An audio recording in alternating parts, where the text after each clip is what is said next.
Bonjour, ici votre serviteur Mustapha Ndifon. Y a-t-il vraiment un homme que Dieu a prévu pour toi? Existe-t-il quelque part dans le monde ou est-il à côté de toi? La question est posée, restez connectés pour la suite. L'homme que Dieu a créé pour vous, existe-t-il vraiment? Ok, la question est posée, entrons dans le sujet. Pour être sincère avec vous, je dirais oui et non. Non, parce que tes actions peuvent déterminer si tu le raconteras ou pas.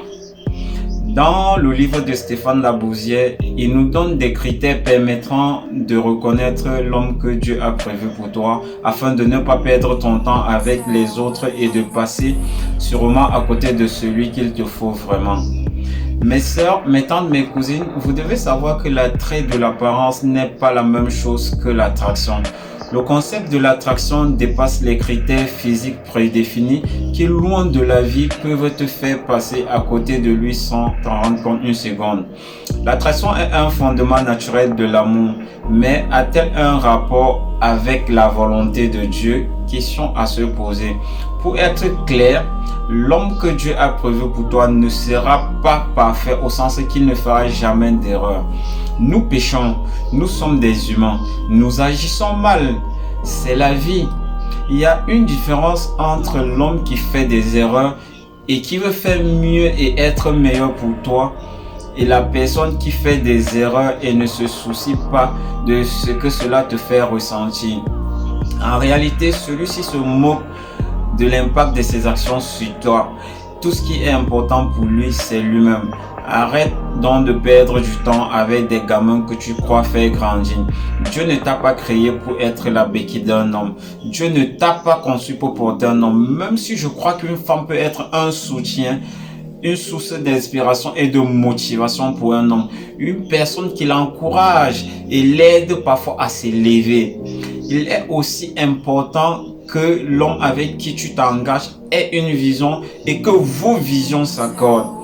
Autrement, tu perdras ton temps en attendant que vos chemins se séparent par la force des choses. Par ailleurs, il ne faut pas confondre soutenir et sponsoriser. Ne laisse pas un homme abuser de ton énergie, de ta patience ou de ton corps sans avoir quelque chose en retour. L'homme que Dieu a créé pour toi veut une partenaire de vie et non une partenaire de jeu. L'homme que Dieu a prévu pour toi voit clairement tes défauts et tes fragilités, mais ne t'en aime pas moins pour autant. Il t'aide juste avec des méthodes adéquates pour améliorer tes défauts et te ramener à un autre niveau.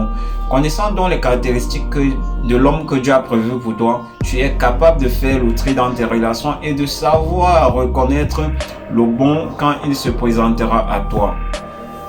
Voilà comment moi je vais vous demander de prier pour rencontrer l'homme que Dieu a prévu pour toi. Fais juste une demande ouverte, comme par exemple: mon Dieu, je suis prêt pour aimer l'homme que tu as prévu pour moi. Fais qu'il croise ma route et que je le reconnaisse. Quitte à ce que la réponse ne soit pas celle que tu attends, mais celle qui dépassera tes attentes. Restez connectés et abonnez-vous massivement sur ma page Enfant terrible d'Afrique, Mustapha Ndifon, votre serviteur.